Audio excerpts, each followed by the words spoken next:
Hello, I'm Jamie from Cherimoya World, and today I'm going to show you how I continue to grow cherimoya trees from seed. This is a continuation of the spring and fall 2019 update where I documented the growth of the cherimoyas from March to November 2019. In this second update video, we'll see how the cherimoya seedlings grow while they are in a winter greenhouse from November 2019 to March 2020. We'll start at November 9th, 2019, which was where we left off on the first update video. Today, I took the plants out to rearrange them and to add more features to the greenhouse. I also made plastic tags with plant dates. The cherimoyas have been in the greenhouse for a few weeks. I took a look at the 1-year-old cherimoya plants. The greenhouse warmed up into the 70s during the day, but it was still cool at night, going down to the mid to lower 50s. But it was definitely keeping the temperatures safe and humid for the plants. On November 30th, the greenhouse was around 90 degrees inside on this sunny day. The vent was open to let out the hot air, and the heat lamps were off during the sunny day. The plants have been in the greenhouse for 1 month. One of the cherimoyas was getting larger. It was big enough to have its own container. On December 14th, I took a look at the cherimoyas on the moderate weather day. The large cherimoya had some browning leaves. I didn't know if it was because of the high heat in the greenhouse or if the container was full of fire ants. Fire ants took over the cherimoyas in various succulent and cactus containers. I might have to move the containers away from the mounds. I tied 2 cherimoya plants on the bar of the greenhouse using a double barrel hitch knot. That way, I could cover more vertical space in the greenhouse. Today, I noticed new growth on one of the plants. It had dark green, leathery leaves. One of the plants had new nodes on the top. A smaller plant looked like it was coming back to life too. On December 29th, one of the cherimoya plants was still browning because of the fire ants. I put fire ant bait in and around the container, but there were still ants in the pot. But despite the browning, this plant had some new growth on one of the branches. The hanging cherimoya exploded in growth. It now had large leaves and was slowly growing taller. I noticed the steady growth from the past few weeks. Some of the younger cherimoyas were growing too. On January 4th, I took the cherimoyas out of the greenhouse to take a look at them and to transplant them. The plants have grown nicely over the past 2 months. They had small new leaves, they were getting taller, and they recovered from having fire ants in their pots. The oldest ones were definitely healthy with their large leaves and vigorous growth. They were also more tree-like than seedlings, developing strong brown bark.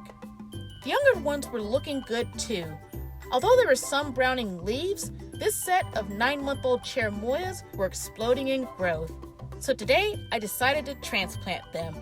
I separated the older, larger seedlings into individual pots, or I put 2 similar-sized plants together in one pot. I also took the time to make labels for each of the plants or pots. I wanted to make sure that the plants were properly labeled and numbered. I labeled the tags with the plant date and any transplant dates. With the new soil, new containers, and rearrangement in the greenhouse, I hope that these beautiful plants continue to grow. On January 19th, it was currently 55 degrees, and the high was expected to be at around 57. The low for the night would be at around 31 degrees, so it felt more like winter.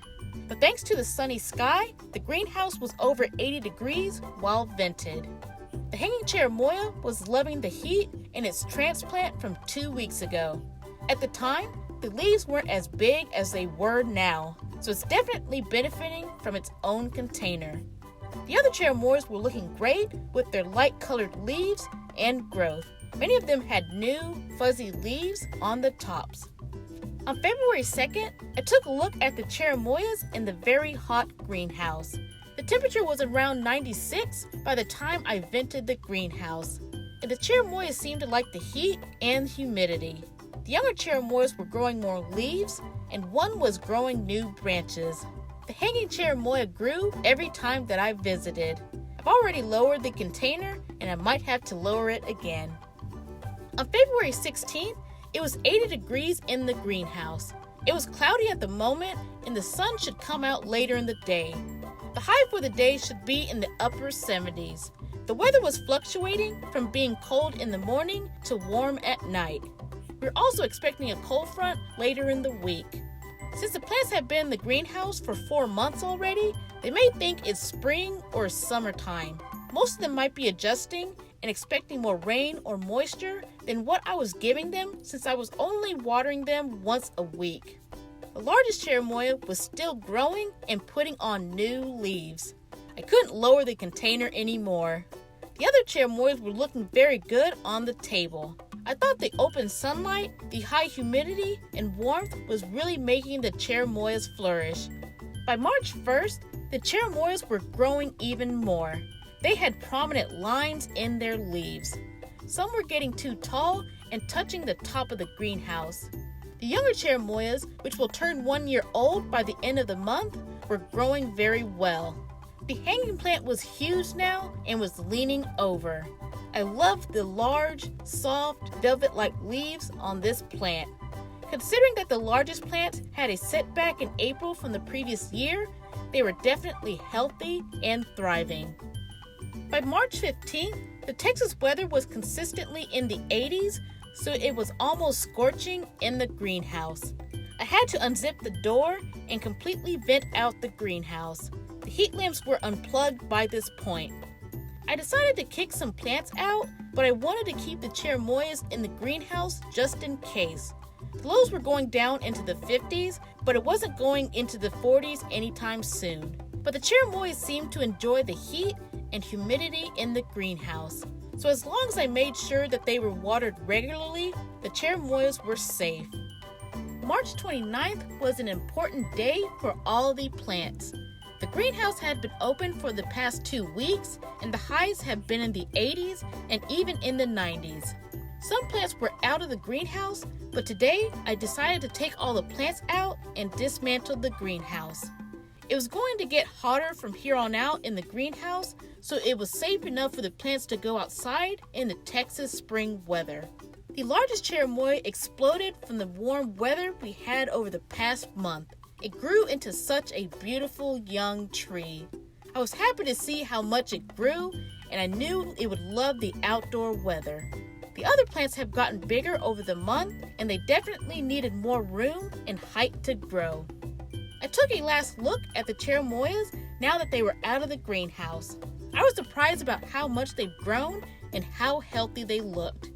The largest one was so tall with its large leaves.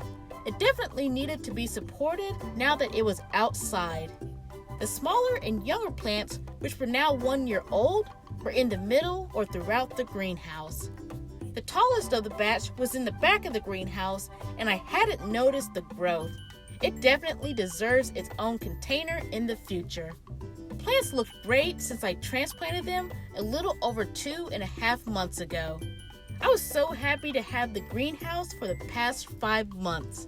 The majority of the plants flourished and grew inside of it, and the cherimoyas benefited from the winter and cold weather protection. My plans for the spring and summer is to continue to let the cherimoyas grow. I plan to give all of my plants a boost with some Epsom salt now that they were out of the greenhouse and exposed to sunlight. Epsom salt also helps with chlorophyll or the greening parts of the plants. Since 2 of the plants grew a lot over the past few months, I plan to transplant them into larger or their own containers. I'll keep the plants in partial sun while the weather gets warmer. I'm too nervous about putting them in mostly or full sun. I'm slowly learning that it's possible to grow cherimoyas in Texas as long as a tree is protected during winter. So as a result, I'll keep the cherimoyas in pots since our area is prone to freezing and the rare snow or graupel event each year. I can't wait to see how these trees will grow into the Texas summer. The cherimoyas have grown into strong, beautiful plants under the protection, warmth, and humidity of the winter greenhouse. I plan to make a follow-up video of the cherimoyas from late March to late fall 2020 before the plants go back into the greenhouse. If you like this video, please give it a thumbs up. And if you want to learn more about how to grow cherimoyas, check out my Growing Cherimoyas playlist. And don't forget to like and subscribe to my channel and ring the notification bell for more videos about exotic fruits, growing exotic fruits, gardening, outdoor crafts, and more. Thank you.